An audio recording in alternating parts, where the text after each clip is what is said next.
हाल ही में राजकुमार राव की फिल्म श्रीकांत का ट्रेलर सामने आया। ट्रेलर जब से लॉन्च हुआ है तभी से वो ट्रेंड कर रहा है। इतना ही नहीं, वो कई लोगों को इंस्पायर भी कर रहा है क्योंकि कहानी बहुत ही ज्यादा मोटिवेटिंग है। एक ऐसे व्यक्ति की कहानी है जिसकी आंखें नहीं थी, कई बार रिजेक्ट हुआ, मगर एक बहुत बड़ा बिजनेसमैन बना। अब ये सोचने पर मजबूर हम हो गए कि क्या ये कहानी रियल लाइफ है या फिर रील लाइफ। तो आपको बता दें कि श्रीकांत की कहानी उस महान बिजनेसमैन श्रीकांत बोला की कहानी है जिसने भाग्य या सिस्टम को दोष देने की बजाय मेहनत, लगन और कुछ कर दिखाने की धुन से जो चाहा वो पा लिया। श्रीकांत का जन्म आंध्र प्रदेश के किसान परिवार में हुआ था। माता पिता खेती बाड़ी कर घर चलाते थे। वो पढ़े लिखे नहीं थे, लेकिन उनका सपना था कि उनका बेटा पढ़ लिख कर बड़ा आदमी बने। उसे वो खूब मोटिवेट भी करते थे, मगर हर कोई श्रीकांत के अंधे होने की वजह से उन्हें खूब ताना मारते थे। कहते थे कि इसे पढ़ा लिखा कर क्या करोगे। किसी ने कहा कि बेटा अंधा है, इसका इस दुनिया में क्या होगा, इसे जान से मरवा देना ही बेहतर होगा। बहुत से लोगों ने तो ये भी कहा कि बच्चा बुढ़ापे में तुम्हारा सहारा नहीं बन पाएगा, इसलिए इसकी परवरिश पर कोई खर्चा करने की जरूरत नहीं है। मगर श्रीकांत के पेरेंट्स ने इन सभी बातों को नजरअंदाज कर न सिर्फ बेटे को पढ़ाया बल्कि हर कदम पर उसके साथ खड़े रहे। आपको बता दें कि श्रीकांत बचपन से ही पढ़ाई में बहुत तेज थे। 10th की अपनी पूरी पढ़ाई करने के बाद आगे वो मैथ्स और साइंस पढ़ के इंजीनियर बनना चाहते थे, लेकिन जिस स्कूल में वो पढ़ते थे उन्होंने एक ब्लाइंड स्टूडेंट को 11th में साइंस देने से मना कर दिया।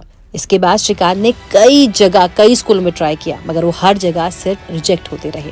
लेकिन कहते हैं ना कि अगर हम कुछ चीज ठान लेते हैं ना तो उसको पूरा ही करते हैं। श्रीकांत ने इसके खिलाफ आंध्र प्रदेश हाई कोर्ट में केस लड़ा। उन्होंने न सिर्फ ये केस जीता बल्कि इसके बाद आंध्र प्रदेश के एजुकेशन लॉ को बदलकर उसमें भी बदलाव किया। अब सभी ब्लाइंड स्टूडेंट साइंस पढ़ सकते हैं। 6 महीने की लंबी लड़ाई लड़ने के बाद 11th में साइंस मैथ्स के साथ उन्होंने भी पढ़ाई शुरू करी। 12th में श्रीकांत ने 98% लाकर स्कोर किया। अब लोग मान चुके थे कि श्रीकांत बोला ब्लाइंड जरूर है लेकिन किसी से कम नहीं है।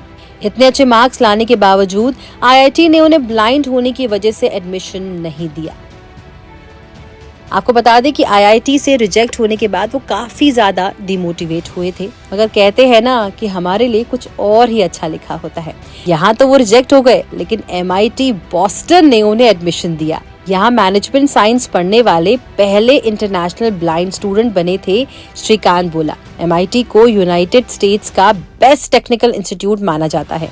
MIT से ग्रेजुएशन करने के बाद श्रीकांत को देश विदेश की कंपनियों ने अच्छे मोटे पैकेजेस पर सैलरी ऑफर की, लेकिन ये सभी ऑफर उन्होंने ठुकरा दिया।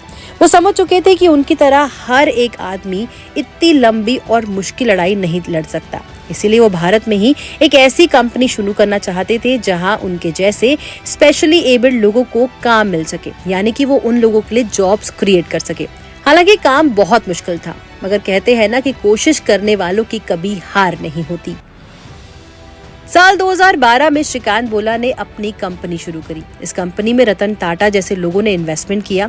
पैकेजिंग सॉल्यूशंस देने वाली ये कंपनी प्रॉफिटेबल है और यहाँ करीब 600 लोग काम करते हैं। इनमें से ज्यादातर एम्प्लॉय डिसेबल्ड है।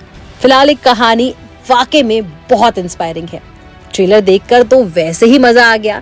राजकुमार राव बहुत ही शानदार एक्टिंग करते हुए नजर आ रहे हैं। वही इस फिल्म में उनके साथ ज्योतिका और अलाया फर्नीचर वाला भी है। ये फिल्म 10 मई को थिएटर्स में रिलीज होगी। फिलहाल इस वीडियो में इतना ही। श्रीकांत बोला कि ये इंस्पिरेशनल कहानी आपको कैसी लगी हमें कमेंट सेक्शन में जरूर बताइएगा। साथ ही बॉलीवुड और टीवी से जुड़ी हर अपडेट के लिए देखते रहिए फिल्मी बीट। अगर आप हमारा ये वीडियो फेसबुक पे देख रहे हैं तो प्लीज हमें फॉलो करें।